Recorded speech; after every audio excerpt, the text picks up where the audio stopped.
ölkələri sırasında qədim tarixə malik bütöv Azərbaycanın Qərbi Azərbaycanına aid olan bax bu muzeyi özündə əks etdirən məkanın harda yerləşməsini soruşduqda aidiyyəti insanların cavabı belə oldu. O eksponatlardan əsər əlamət qalmamışdı. Hamısını, bəzilərini qırmışdılar, əsas qiymətli şeyləri götürmüşdülər. Əsası 1980-ci ildə Pənbək mahalının Arçut kəndində qoyulan və 1988-ci ildə Qərbi Azərbaycandan qaçqın düşən muzey indi böyük qayıdış konsepsiyasının reallaşdığı bir dövrdə çölə atılır. Burada gördüyünüz bu eksponatlar əlbəttə oradakı eksponatların heç 1/3 qədər deyil. Əlimdə gördüyünüz bu əşya eksponatdır, muzey eksponatı. Bu, Qərbi Azərbaycanın Loru Pənbək mahalının Arçut kənd sakini Qocayev İsmailin evinin tikintisi zamanı aşkarlanıb. Bu və buna bənzər əşyalar çoxdur və deyilənə görə də bunun tarixi çox qədimdir. Bu, su qabıdır. Su aydınlıqdır deyiblər. Biz də bir məsələnin aydınlığı üçün buradayıq.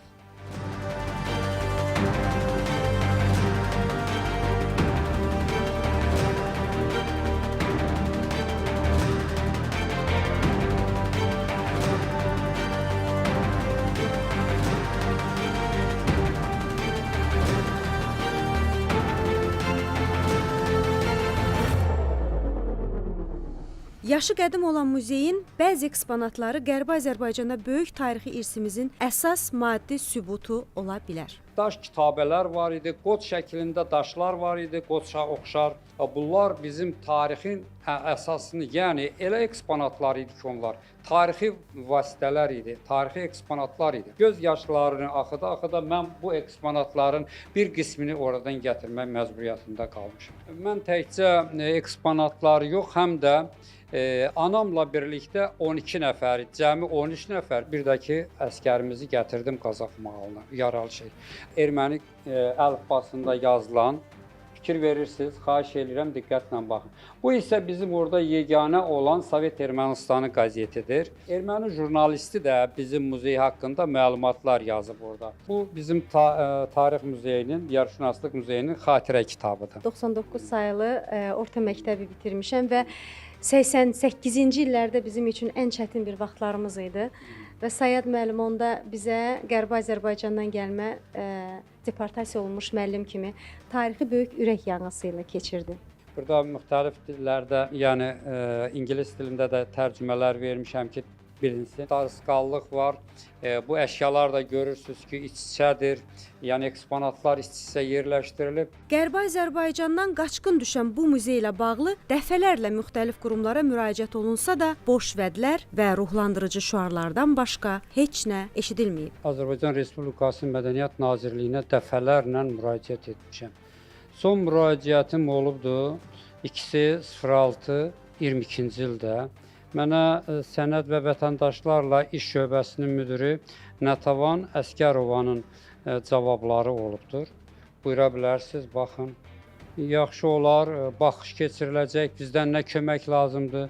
İndi məndən deyirlər ki, nə kömək lazımdır. Mənim üçün indi bura məktəbdə muzey statusuna icazə yoxdur. Xahiş edirəm ki, Mədəniyyət Nazirliyi kimi bunu nəzərə alıb status verilsin. Yenə Mədəniyyət Nazirliyinə müraciət etmişəm.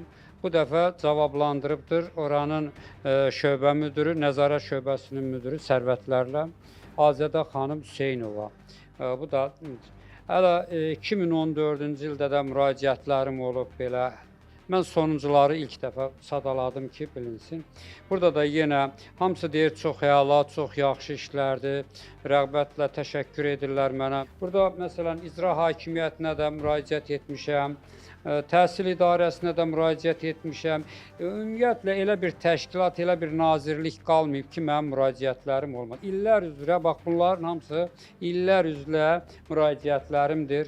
Təəssüflər ki, indiyənə qədər mənə tam müsbət cavab verilməyib.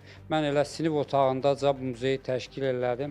Əlbəttə, vaxtında mənə şərait yaradılsaydı, bizim ölkənin daxilində olan eksponatların hamısı xaricə çıxarıldı, dağıdıldı. Mən də bir işlər görə bilərdim, işimi daha da parlaq şəkildə təşkil eləyərdim. Bu da bizim işimiz üçün çox böyük bir faktor olardı. Mən hətta kollektiv müraciət olubdu. Qərbi Azərbaycanlıların öz imzaları ilə, şəxsiyyət vəsiqələri ilə imzalayıblar və kollektiv müraciətimiz də olubdur. Bu da bax hər bir vətəndaş öz imzası ilə imza atıbdır, şəxsi imzalarıdır.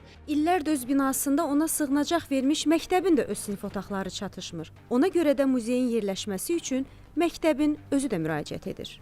Arif müəllim, məlum burada yerləşdirilən muzey ilə bağlı Qərbi Azərbaycan tarixinə aid olan Səyyad müəllimin, Səyyad Rəfiyevin başçılıq elədiyi bu muzeyin yerləşdirilməsi ilə bağlı biz sizə müraciət edirik. Bununla bağlı sizin fikirlərinizi eşitmək istəyirik. Səyyad müəllimlə uzun müddətdir bir yerdə çalışırıq.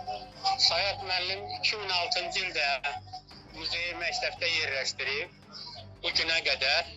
Hal-hazırda bizdə sinif otaqlarının çatışmamazlığı ilə əlaqədar yer olmadığına görə xahiş edirəm, yuxarı qurumlardan xahiş edirik ki, onu yerləşdirməsinə köməklik göstərsinlər. Bizim məktəbdə hal-hazırda sinif otaqları çatışmadığına görə imkan daxilində təşkil eləyə bilmirik. Yuxarı qurumlardan xahiş edirik ki, onun yerləşdirilməsinə köməklik göstərsin. Muzey ilə bağlı məsul qurum olan Mədəniyyət Nazirliyinin rəsmisinin də mövqeyi ruhlandırıcı, ümidverici və dən başqa bir şey olmadı. Biz Mədəniyyət Nazirliyi olaraq, Mədəniyyət Nazirliyinin tərkibində İncəsənət şöbəsi var. İncəsənət şöbəsi olaraq biz bir tədbir təşkil edirik. Bazar günü sentyabrın 3-ü Heydər Əliyev Mərkəzinin parkında. Biz o muzeyinin əşyalarından istifadə edirik. Orada həmin o Qərbi Azərbaycan mahallarında istifadə olunmuş məişət əşyalarını göstərək. Yəni bizim görəcəyimiz iş hələ ki budur. Səyyad müəllimin arzusu var, istəyi var ki, o öz topladığı əşyalar əsasında bir muzey təsis olunsun və o dəfələrlə Mədəniyyət Nazirliyinə müraciət eləyib. Muzeylərlə məşğul olan şöbə bizdə başqa şöbədir. Muzey işi şöbəsi var. O şöbə məşğul olur, hə. Yəni mən konkret bir nazirliyin əməkdaşı kimi mən deyə bilmərəm bu barədə heç nə. Qərbi Azərbaycandan qaçqın düşən muzey öz tarixi torpağına qayıdış gününü gözləyir. Amma bu qayıdışı eksponatlar küçədə yox, hələlik ki, müvəqqəti bir sığınacaqda da gözləyə bilər. Erməni vandalizmindən xilas olan bu eksponatlar kaş ki, məmur biganəliyindən dağılmasın. Mədəniyyət Nazirliyinin rəsmisi qeyd etdi ki, Təhsil Nazirliyi hələlik ki, bu muzeyi qovmur. Bizə muzey lazım. Muzey bilirsiniz ki, bəşəriyyətin gələcəyə baxışları deməkdir. Biz əgər keçmişimizi bilmiriksə, gələcəyə baxışımız zəif olar. Bax, bu ideyanı rəhbər tutaraq mən bu muzeyi yaratmaq fikrinə düşdüm. Tarix zamanın diktəsi, eksponatlar isə onun danışan dilidir. Dilimizin uzun olması diləyi ilə.